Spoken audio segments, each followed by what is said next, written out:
Eu nunca fui do tipo que acredita fácil em coisas que não pode ver. Sempre fui prática, racional, até demais talvez.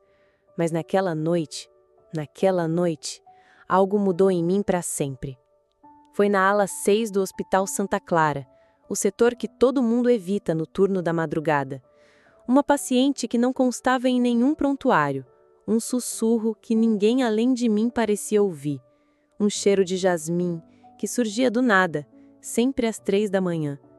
Eu achei que estava cansada, ou talvez à beira de um colapso, mas não era só isso. Era real. Era algo que atravessava os corredores como um lamento antigo, algo que não queria ser esquecido. E eu fui a única que viu, a única que ouviu, a única que entendeu. Talvez porque, no fundo, eu também tivesse quebrada por dentro. E quando a dor encontra a dor, alguma coisa acontece, algo que nem a ciência nem a religião conseguem explicar. Mas eu vou tentar, porque agora é sua vez de escutar. Toda história tem dois lados, o que é contado e o que é sentido. E no hospital, onde a vida e a morte dançam juntas em silêncio, existem histórias que ninguém ousa escrever, mas eu vivi uma, e hoje preciso dividir com você. Não para assustar, mas para libertar. Era meu plantão da madrugada. Tudo parecia normal até que uma série de pequenos detalhes começou a me incomodar. O clima estava pesado, os relógios pareciam atrasar e os monitores cardíacos de uma ala vazia começaram a apitar do nada. Eu olhava para o corredor e sentia que não estava sozinha, mesmo quando não havia ninguém ali. Primeiro pensei que era cansaço. Depois imaginei que fosse coisa da minha cabeça. Mas então veio um nome. Um nome que ninguém falou, mas que surgiu escrito num papel, com a letra de alguém que já tinha partido. E eu reconheci. Era de uma paciente que havia morrido 2 anos antes. A mesma paciente que naquela noite parecia tentar me dizer alguma coisa. Algo que ficou pendente, algo que ela precisava entregar. Eu fui até a ala 6, onde ninguém queria ir desde o acidente que matou 3 pacientes e uma técnica de enfermagem. As luzes piscavam, o ar estava gelado e, mesmo assim, senti um calor no peito, como se alguém estivesse ali, esperando. E ela estava, a silhueta, o lençol flutuando levemente, a presença. Não era uma visão aterrorizante, era uma tristeza tão profunda que me fez chorar sem entender por quê. E então eu ouvi, não com os ouvidos, mas com o coração. Ele não sabe que eu perdoei. Foi o que senti, a mensagem que ela queria deixar. O marido dela, ele precisava ouvir isso, saber disso. E eu fui o canal. Eu que nunca acreditei, fui escolhida para levar essa paz até alguém que ainda sofria. Depois daquela noite, nunca mais fui a mesma. Porque não era só um fantasma, era uma alma que só queria encerrar um ciclo. E às vezes, tudo que um espírito precisa é ser ouvido. E tudo que um ser humano precisa é acreditar. Tudo começou numa madrugada aparentemente tranquila. Era por volta de 2h47 quando um bip insistente de um monitor cardíaco, que nem deveria estar ligado, ecoou no corredor. Eu estava na copa da enfermagem, revisando as anotações, quando ouvi o som.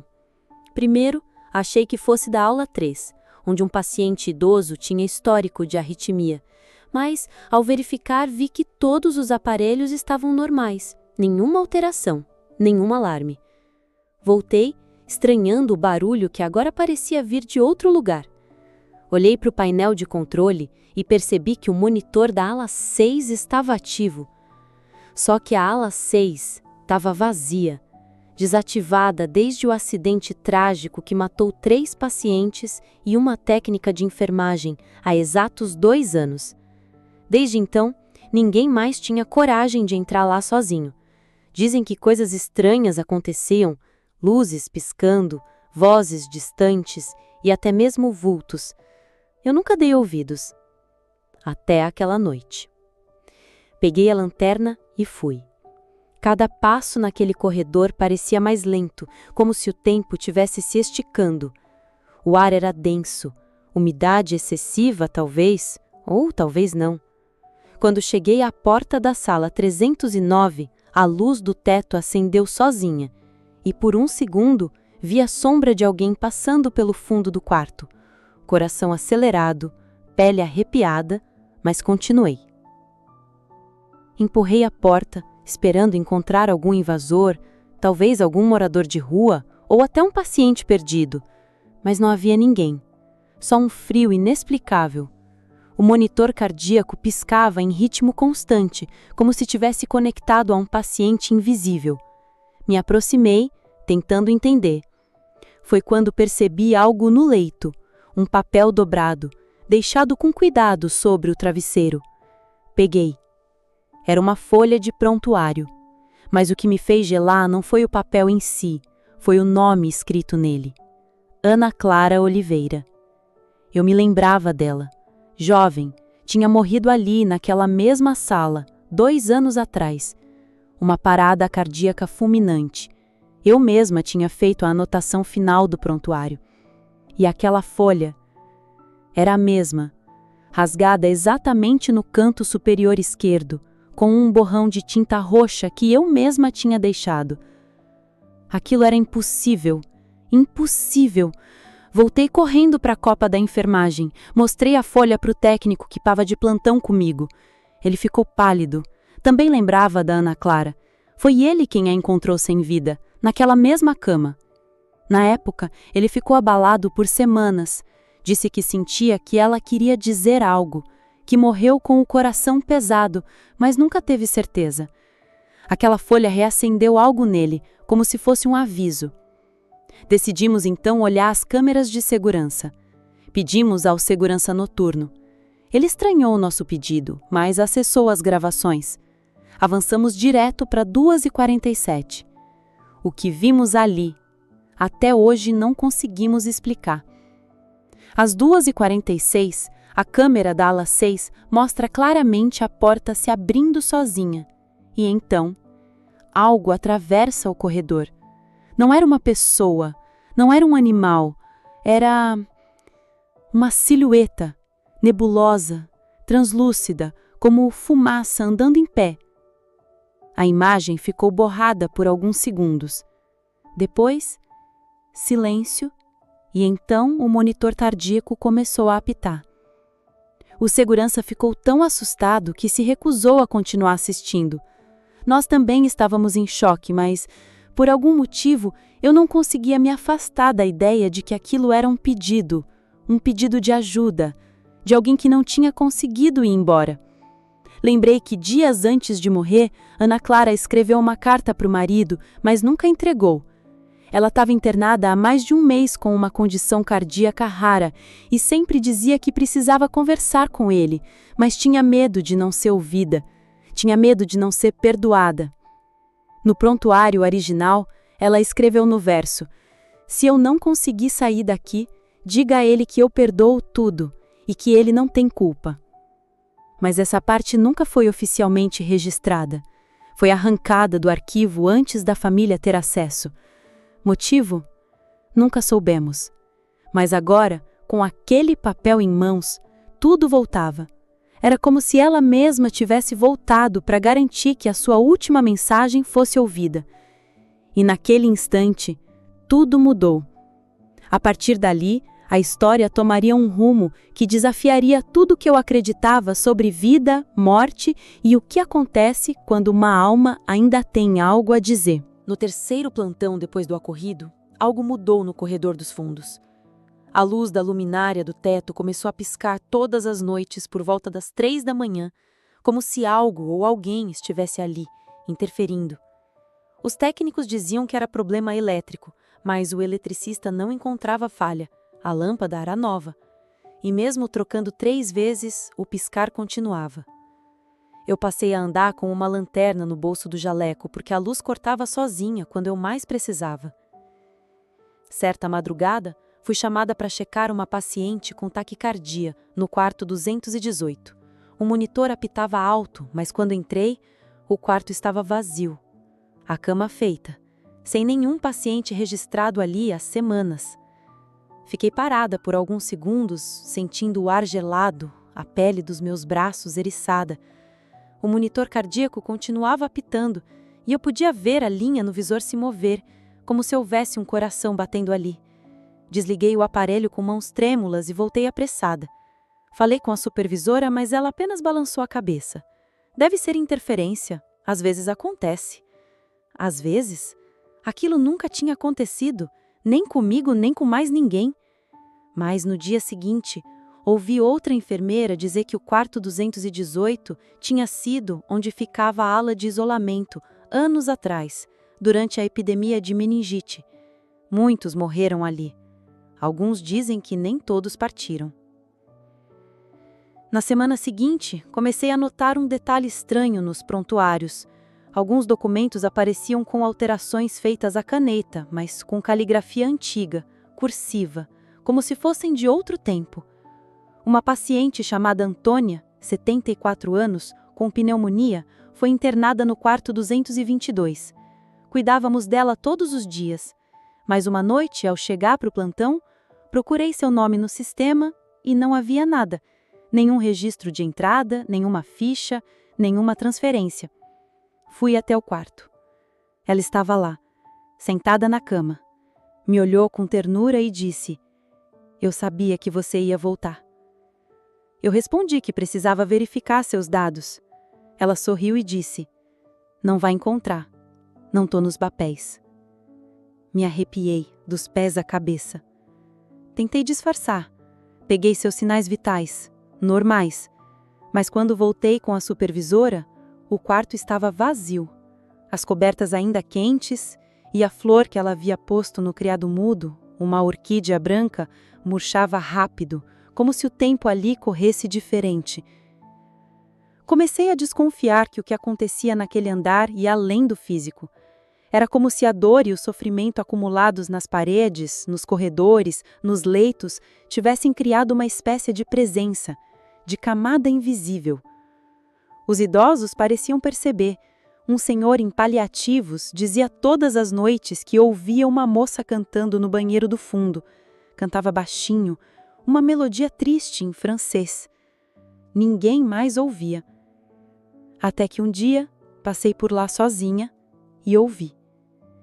Era a mesma música que minha avó cantava para mim quando eu era criança, uma valsa francesa. Aquilo me desestruturou. Fui até o banheiro, estava vazio, mas no espelho havia um nome escrito com vapor: Marguerite. Nunca contei isso para ninguém. Anotei o nome e dias depois procurei nos arquivos antigos do hospital. Achei uma ficha de 1942. Enfermeira Marguerite D. da Silva. Trabalhou ali durante a guerra. Morreu de febre tifoide no próprio hospital, no andar onde hoje é a clínica geriátrica. Comecei a ter sonhos.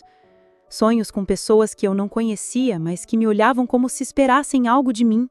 Algumas pareciam pacientes, outras familiares, e em todos esses sonhos, Marguerite estava ali, sempre em silêncio, sempre com o mesmo olhar, como se dissesse: ainda não acabou. Comecei a escrever tudo em um caderno, um diário de coisas que não se explicam. Os colegas diziam que eu estava cansada, que era só estresse. Mas eu sabia. Sabia que algo estava tentando se comunicar e que eu era só um canal, um elo entre aquilo que vive e aquilo que permanece. Foi numa noite de sexta-feira, daquelas que carregam no ar algo que a gente não sabe explicar, mas sente na pele. O hospital inteiro parecia mais silencioso que o normal. Os monitores, que sempre emitiam sons regulares, estavam em um estranho compasso entre pausas e picos fora de hora. Eu estava de plantão, mas algo naquela noite me mantinha mais alerta. O quarto 309, o mesmo que durante o dia parecia apenas mais um entre tantos, parecia exalar uma presença diferente. Fui até lá para levar a medicação da senhora que estava internada. Ao abrir a porta, senti um frio estranho me atravessar o peito. Era como se o ambiente tivesse em desacordo com o resto do hospital, como se houvesse algo ali que resistisse ao tempo, ao espaço e à própria lógica. A senhora estava dormindo, mas murmurava alguma coisa incompreensível, como se conversasse com alguém. Ao me aproximar para checar os sinais vitais, percebi que os seus olhos estavam abertos. Não arregalados, apenas abertos, fixos. Mas ela não estava olhando para mim. Estava olhando para o canto do quarto, onde não havia absolutamente nada. Olhar parado, expressão serena. Dona Alzira? Perguntei, quase sussurrando. Nada. Nenhuma resposta. Mas os olhos dela continuavam naquela mesma direção. Quando fui verificar seus sinais, estavam normais. Ela estava viva, respirando, mas em transe. Foi nesse momento que, sem nenhum som, sem nenhuma presença física, senti alguém atrás de mim. Não havia ninguém. Virei devagar, tentando manter o controle, mas o vazio atrás de mim parecia me olhar de volta. Voltei o olhar para a paciente e ela sorriu. Um sorriso pequeno, quase imperceptível, e sussurrou. Ele está aqui para levar o que ficou. Aquilo me travou. Eu quis perguntar o que ela queria dizer, mas minha garganta parecia colada por dentro. O monitor cardíaco dela oscilou levemente, como se captasse uma energia que não era dela. Um bip fraco. Outro. E então, tudo normal de novo. Saí do quarto sem dizer nada. Na enfermaria, tentei explicar para uma colega, mas parecia absurdo demais. No sistema, nenhuma alteração nos sinais vitais, nada registrado de anormal. Mas eu sabia. Algo tinha acontecido ali. Algo que não cabia nos protocolos, nem nos plantões, nem nas estatísticas. Na madrugada, voltei ao quarto. A paciente dormia tranquilamente, mas no canto onde ela olhava, havia uma marca no chão. Como se alguém tivesse pisado ali com os pés molhados. 2 pegadas, uma ao lado da outra, e nada mais. Naquele instante, percebi que o mistério do quarto 309 não era sobre vida ou morte. Era sobre o que existe entre uma coisa e outra.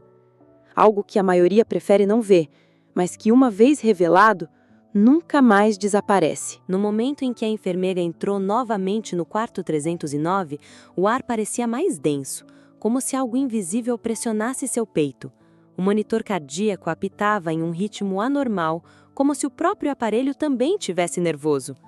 O paciente, que antes jazia imóvel e sem vida, agora tinha os olhos abertos, mas completamente pretos, sem reflexo, sem luz, como 2 buracos cravados no rosto.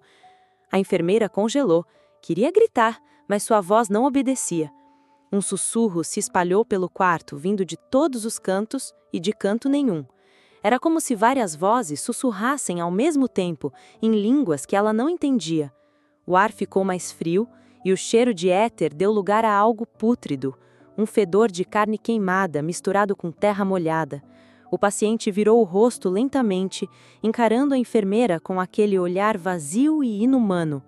Um sorriso surgiu, mas não era um sorriso humano. Era largo demais, anormal, como se o rosto estivesse sendo rasgado por dentro. A pele do pescoço começou a se esticar, as veias saltando, pulsando com uma força obscura. De repente, as luzes piscaram, o monitor explodiu em estática, e a porta do quarto se fechou sozinha com um estrondo que ecoou pelos corredores. Lá fora, outros funcionários começaram a correr em direção ao quarto, ouvindo os gritos abafados da enfermeira que finalmente havia recuperado a voz. Mas algo os impedia de entrar. Era como se o quarto estivesse selado por uma força invisível. Por dentro, a enfermeira caiu de joelhos, os olhos marejando, rezando desesperadamente qualquer coisa que sua mente lembrasse. O paciente se ergueu da cama, sem mover as pernas, flutuando levemente sobre o chão. Seu corpo tremia em espasmos violentos. A cruz que pendia na parede despencou sozinha, caindo com um estalo seco. A presença era sufocante.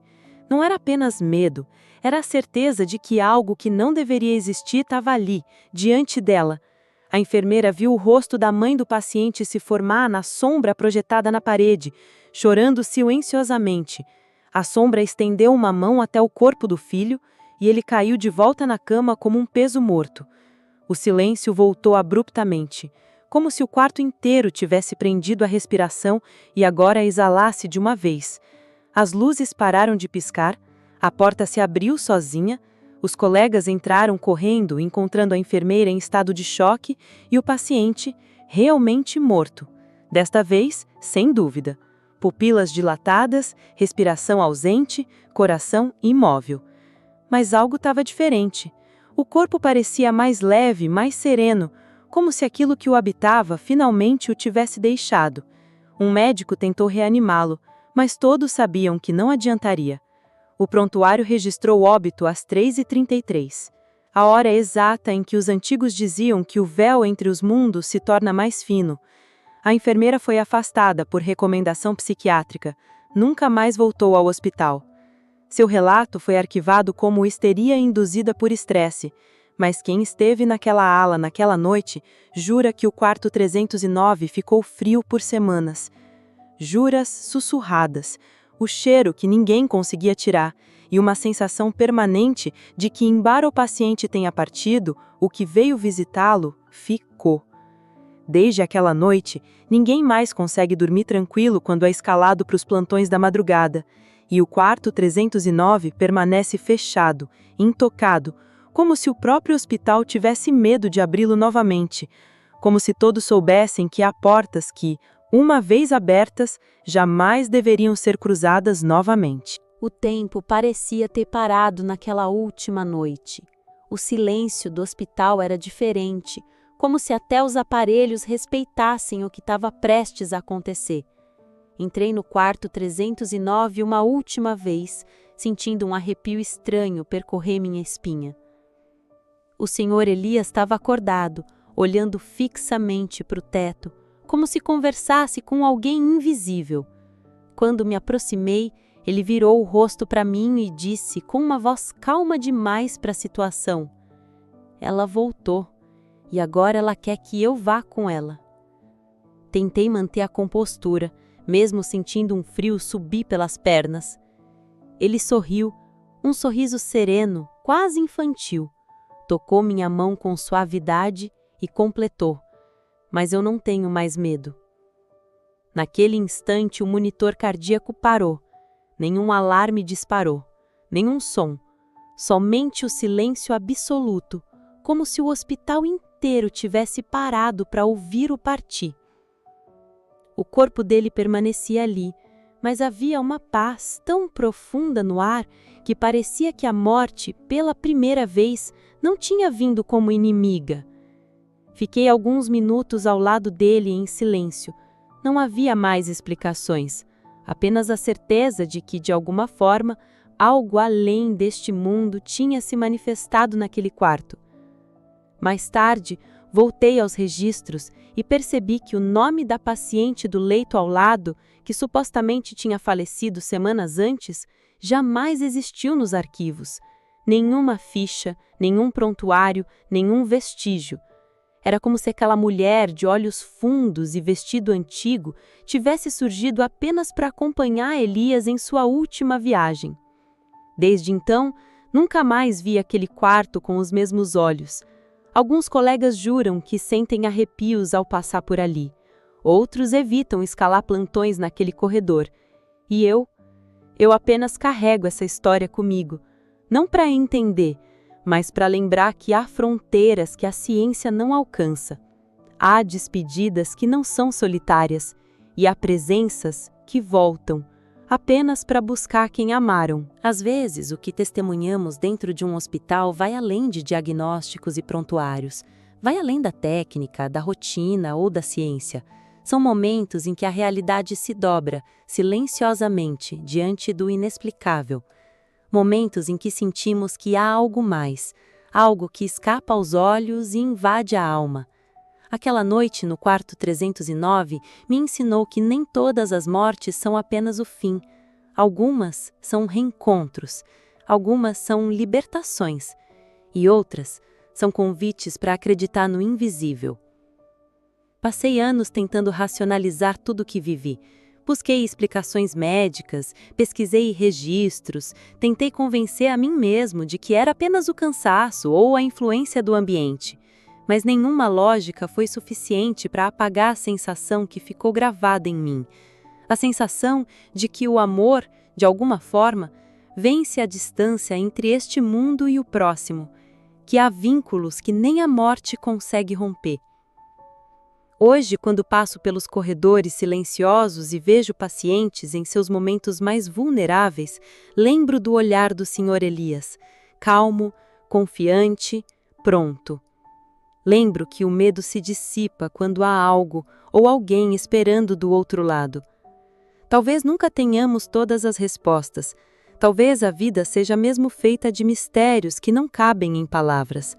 Mas há algo que todos podemos carregar: a sensibilidade de ouvir o que não se diz, de sentir o que não se vê, de respeitar o sagrado que se revela nos detalhes. No fim, cada despedida que presenciamos é também um lembrete, um chamado silencioso para lembrar que somos mais do que carne, ossos e diagnósticos. Somos história, somos presença, somos essência. E quem sabe, somos eternidade. E agora eu quero saber de você. Já viveu algo assim? Já presenciou algum momento que desafiou a lógica dentro de um hospital ou em alguma despedida? Me conta aqui nos comentários, vou ler todos. E se você sente que essa história tocou algo aí dentro, aproveita e se inscreve no canal agora. Tem muitos outros relatos como esse esperando por você. Histórias reais, intensas, misteriosas. Ativa o sininho para não perder nenhum episódio. E lembra, cada história tem algo a ensinar, algo a sentir, algo a lembrar. Obrigada por estar aqui. Até o próximo relato.